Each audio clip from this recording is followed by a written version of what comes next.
The United States has expelled South Africa's ambassador after a right-wing news outlet reported that he said that Donald Trump was leading a white supremacist movement.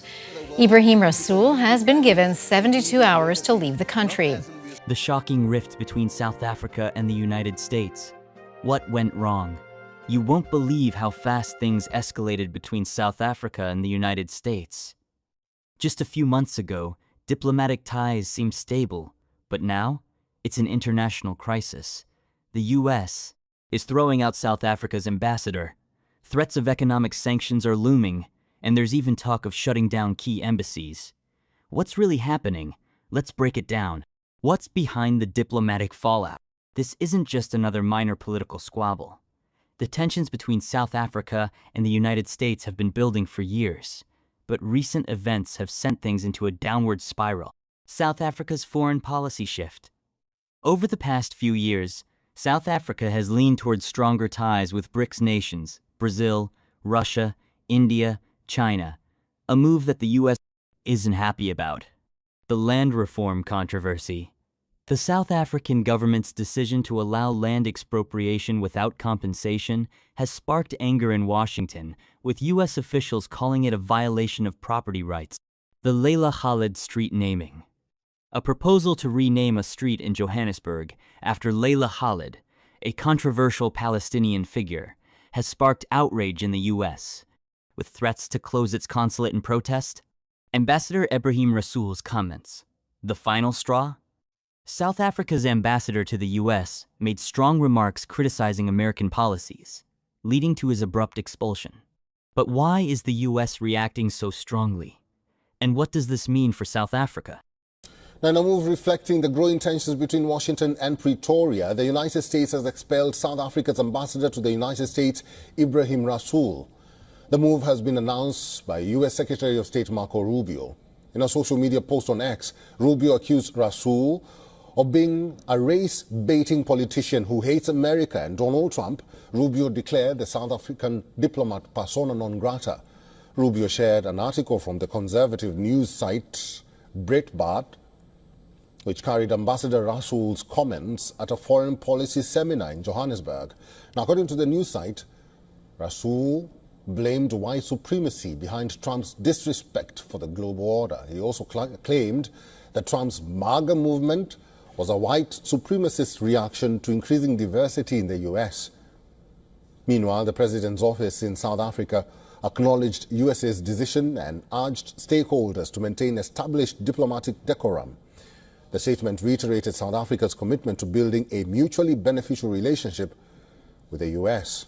In terms of Article 9 of the Vienna Convention, the host country can at any point declare an ambassador, or if they deem necessary, an ambassador, a persona non grata.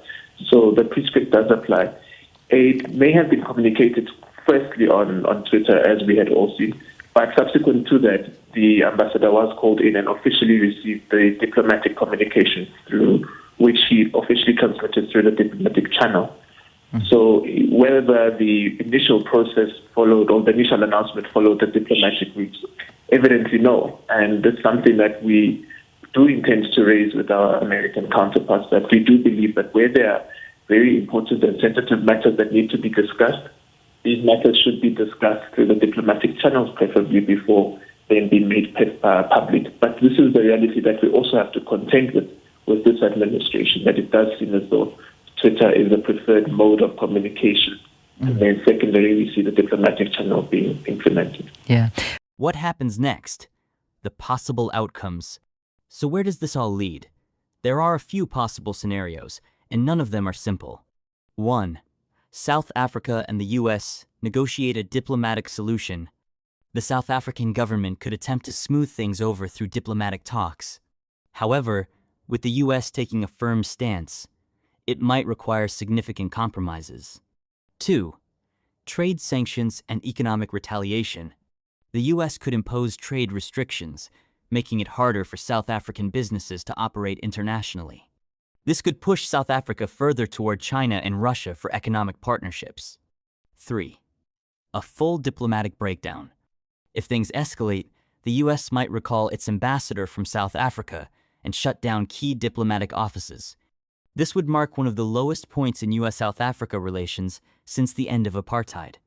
Got a lot of work to do. The diplomatic tensions between South Africa and the United States of America are seemingly escalating, according to the presidency. Ambassador Ibrahim Rasool was expelled in the United States of America last week and declared a persona non grata. Rasool's political formation, the African National Congress, is planning to host a homecoming rally for him. But the presidency has called for maximum restraint from all political parties in order not to further fuel tensions with the United States of America. How did it get this bad? The key issues at play. This isn't just about one incident, there's a bigger picture here.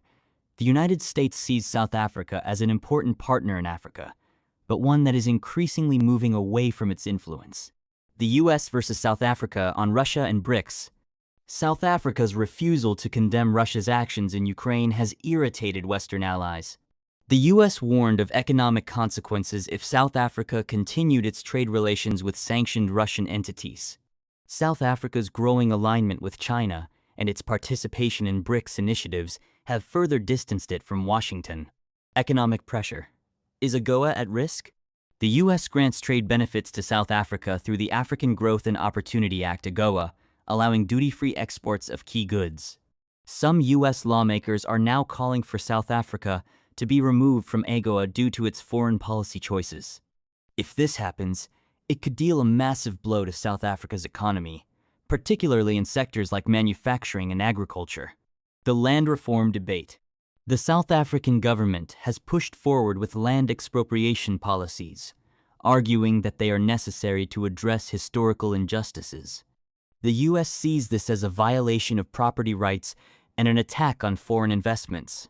Some American politicians have used this as an argument to impose economic restrictions on South Africa. The climax. The expulsion of South Africa's ambassador.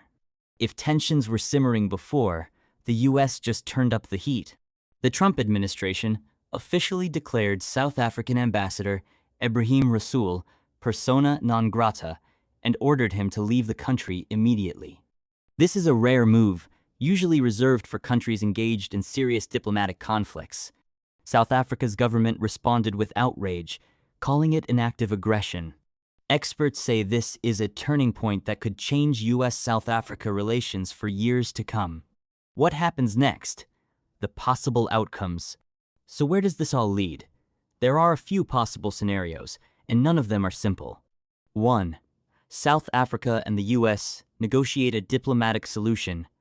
The South African government could attempt to smooth things over through diplomatic talks.